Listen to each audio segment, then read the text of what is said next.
Olha, o nosso mundo não para, né? E tem uma força quase invisível, mas superpoderosa, que está moldando tudo ao nosso redor, a dinâmica da população. Então vamos mergulhar nisso para entender direitinho como ela funciona. E aqui a gente já começa com um baita quebra-cabeça. Já parou para pensar por que alguns países estão literalmente encolhendo, enquanto outros não param de crescer numa verdadeira explosão? O que está por trás dessa diferença tão grande? É isso que a gente vai investigar agora. Para a gente começar a desembolar esse nó, vamos pegar dois exemplos que são o dia e a noite. De um lado, o Japão, com a população diminuindo, do outro, a Nigéria, crescendo a todo vapor.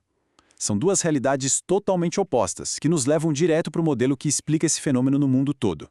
E aqui a gente entra no que podemos chamar de o projeto demográfico. Porque olha só, pode até parecer que a história de cada país é única, sabe? Mas na verdade existe um padrão, um tipo de mapa que ajuda a gente a entender esses caminhos tão diferentes de crescimento ou de declínio. É isso mesmo. Essa mudança toda na população não é aleatória, não acontece por acaso. Existe um padrão, que os especialistas chamam de modelo de transição demográfica. Pensa nele como se fosse um mapa, sabe? Ele mostra a jornada que quase todo o país percorre conforme vai se desenvolvendo. E essa jornada é dividida em diferentes estágios. O primeiro estágio, bom, para entender ele, a gente tem que voltar bastante no tempo. Pensa numa época em que a vida era bem mais frágil, mais precária.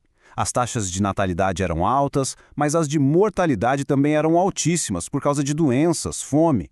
O resultado? A população quase não crescia.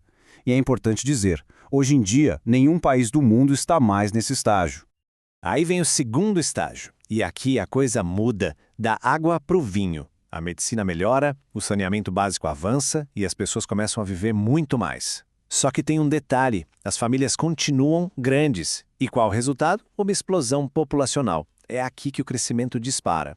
E olha, isso não é só papo de livro não, é a realidade de agora. Países como a Etiópia e a Nigéria estão passando exatamente por essa fase de crescimento acelerado hoje, com uma população super jovem. Chegando no terceiro estágio, o ritmo começa a mudar. Por quê? Porque as coisas mudam na sociedade. As pessoas vão mais para a cidade, a educação melhora, principalmente para as mulheres, e aí a tendência é que as famílias comecem a ter menos filhos. A população ainda cresce, sim, mas num ritmo bem mais tranquilo. E de novo, trazendo para a realidade, nações gigantes como a Índia e o México são exemplos perfeitos disso.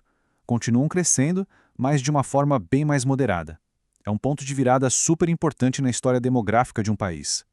E aí a gente chega no quarto estágio, que é tipo um novo equilíbrio. Tanto o número de nascimentos quanto de mortes ficam baixos e estáveis. O que acontece? O crescimento da população praticamente zera. E com isso, surge um desafio completamente novo, o envelhecimento da população. E olha que interessante, muitos países já estão nessa fase, incluindo o Brasil e a Coreia do Sul. E agora eles têm que lidar com as consequências, né? Uma sociedade com mais idosos significa mais pressão na previdência, no sistema de saúde. São novos desafios. E finalmente chegamos ao quinto estágio. Esse é um território bem novo na história da humanidade. É quando a taxa de natalidade cai tanto, mas tanto, que não é suficiente nem para repor quem morre. O resultado, que é inevitável, é a população começar a diminuir.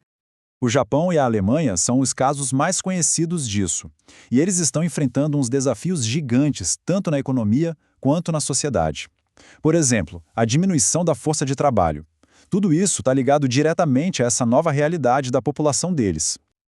Ok, então a gente já entendeu os estágios, certo? Mas o que exatamente faz um país sair de uma fase e entrar na outra? O que empurra essa mudança? É isso que a gente vai ver agora, os verdadeiros motores por trás dessa transformação.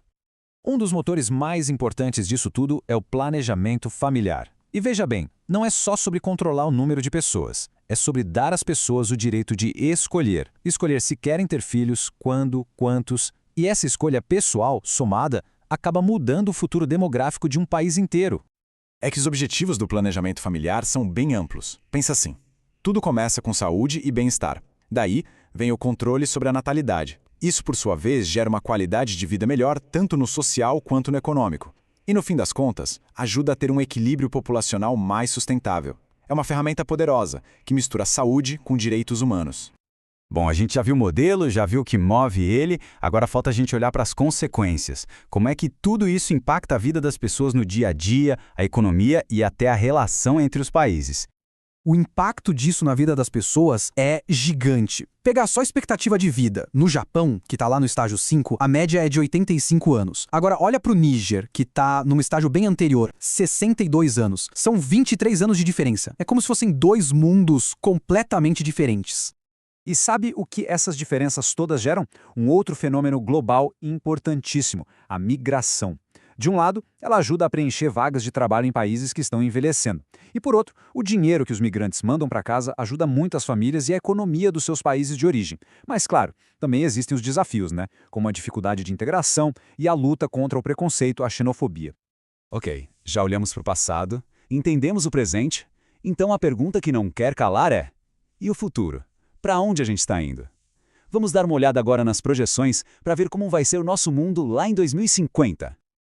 Olha esse número. As projeções da ONU dizem que seremos 9,7 bilhões de pessoas no mundo em 2050. É quase 10 bilhões. Um número que, caramba, força a gente a repensar absolutamente tudo. Como vamos usar nossos recursos, o espaço que temos, como ser sustentável. E o mais impressionante disso tudo é que mais da metade desse crescimento todo vai vir de só 8 países.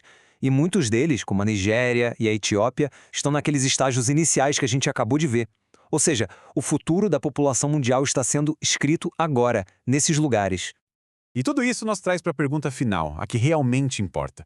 Porque entender de demografia não é só um exercício de curiosidade, sabe? É a chave para a gente conseguir planejar o futuro. A grande questão é como vamos construir um mundo sustentável com recursos e bem-estar para quase 10 bilhões de pessoas. Essa, com certeza, é a pergunta que vai definir o nosso século.